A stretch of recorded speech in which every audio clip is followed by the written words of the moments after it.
की मंजूरी दे दी है और तर्जुमान तहरीक इंसाफ के मुताबिक KP में जमात इस्लामी के साथ इत्तेहाद की मंजूरी दी गई है और वफाक और पंजाब में MWM के साथ मिलकर हुकूमत बनाएंगे। रऊफ हसन जो कि पाकिस्तान तहरीक इंसाफ के तर्जुमान हैं, उनकी जानिब से ये कहा गया है। वकार सैयद इस वक्त हमारे साथ मौजूद हैं। वकार, बताइएगा क्या डिटेल्स हैं?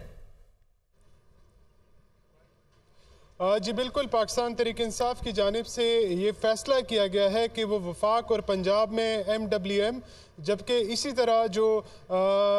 KP असम्बली है वहाँ पे जमात इस्लामी के साथ जो है वो इत्तेहाद बनाएगी और इस इत्तेहाद की बुनियाद पर ही जो है वो रिज़र्व सीट जो अक़लियतों की और इसके अलावा जो ख़वातीन की रिज़र्व सीट है उसके लिए अप्लाई करेगी, जिसके लिए कानून भी बड़ा वाज़ेह है कि ऐसे किसी जमात में शमूलियत और उसकी रिज़र्व सीट्स के लिए जो प्रायोरिटी लिस्ट होती है वो देना लाजमी है। जो हमारे मालूमात के मुताबिक जो KP असम्बली है उसके लिए जमात इस्लामी की जानिब से तक कोई 2 नाम जो है वो दिए गए थे प्रायोरिटी लिस्ट में, लेकिन जो माजी की नज़ीरें देखें या उसके अलावा जो मुख्तलिफ कानूनी हवाले हैं उसके मुताबिक अगर कोई यानी सीटें ज़्यादा बनती हो तो इलेक्शन कमीशन नोटिस करता है और बाकायदा तौर पर उनसे मज़ीद नाम लेता है। कुछ मालूमात ऐसे आ रही थी कि शायद जमात इस्लामी का जो है वो KP से सफाया हो चुका है, लेकिन इलेक्शन कमीशन की जो वेबसाइट है उसके मुताबिक जमात इस्लामी से अगर बाजवड़ की जो 2 सीटें हैं वो ली गई हैं, तो उसके बाद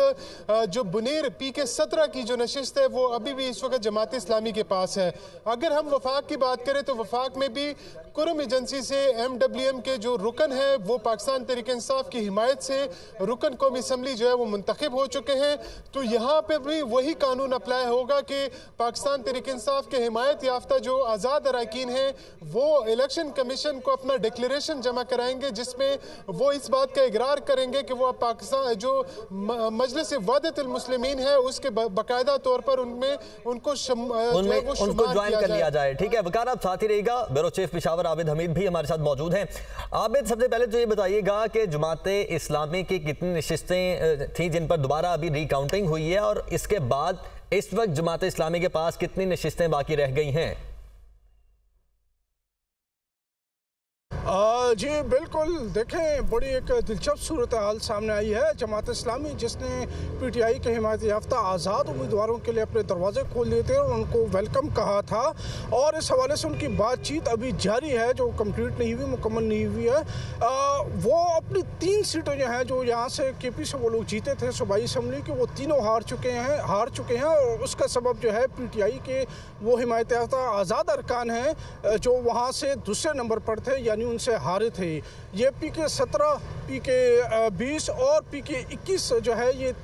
लोअरदीर और बाजोड़ की ये 3 सीटें हैं जहाँ पे जमात इस्लामी के अरकान जीते थे। ताहम PTI के आज़ाद अरकान की जानिब से वहाँ पर उनके खिलाफ दरख्वास्तें दी गई, रिकाउंटिंग हुई और उसमें वो फातह करार पाए, और अब ये 3 सीटें भी जो हैं वो जमात इस्लामी से छीन चुकी हैं और इस वक्त सूबाई असम्बली में जमात इस्लामी की कोई नुमाइंदगी नहीं है। इस वक्त उनको कोई वहाँ पर नशिस्त हासिल नहीं है। जी